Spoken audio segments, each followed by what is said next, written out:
کیا آپ نے کبھی سوچا تھا کہ ایک دن ڈیورس کی بھی اپنی ایک خوشبو ہوگی؟ خیر یہ کہ ڈیورس کی کیسی خوشبو ہوگی؟ آپ سوچ رہے ہوں گے کہ یہ کیسے سوال ہیں۔ خیر اسی قسم کی گفتگو آج کل سوشل میڈیا پر ہو رہی ہے، اور یہ اس وقت شروع ہوئی جب دبئی کی شہزادی شیخہ ماہرہ نے ڈیورس یعنی طلاق کے نام سے ایک نیا پرفیوم لانچ کیا۔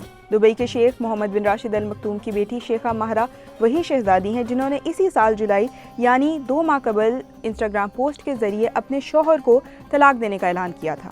خیال کیا جا رہا ہے کہ ان کے بزنس برانڈ ماہرہ M1 کے تحت انٹروڈیوس کروائے گئے اس پرفیوم میں ان کی حالیہ طلاق کا حوالہ شامل ہے۔ مگر شہزادی ماہرہ ہیں کون؟ فروری 1994 میں پیدا ہونے والی 30 سالہ شیخہ ماہرہ دبئی کے حکمران شیخ محمد بن راشد ال مکتوم کی بیٹی ہیں۔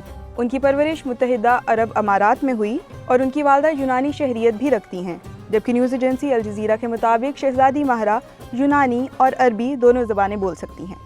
ان کے انسٹاگرام اکاؤنٹ کو دیکھیں تو معلوم ہوتا ہے کہ شیخہ ماہرہ خواتین کی خود مختاری کے لیے بھی آواز اٹھاتی رہتی ہیں۔ اپنے انسٹاگرام اکاؤنٹ پر وہ اکثر اماراتی برانڈز کو پروموٹ کرتی ہیں اور اہم تقاریب میں بھی مقامی ڈیزائنرز کے ہی تیار کردہ ملبوسات پہنتی ہیں۔ شیخہ ماہرہ کے اکاؤنٹ سے ہی معلوم ہوتا ہے کہ انہیں جانوروں خاص طور پر گھوڑوں سے بہت لگاؤ ہے۔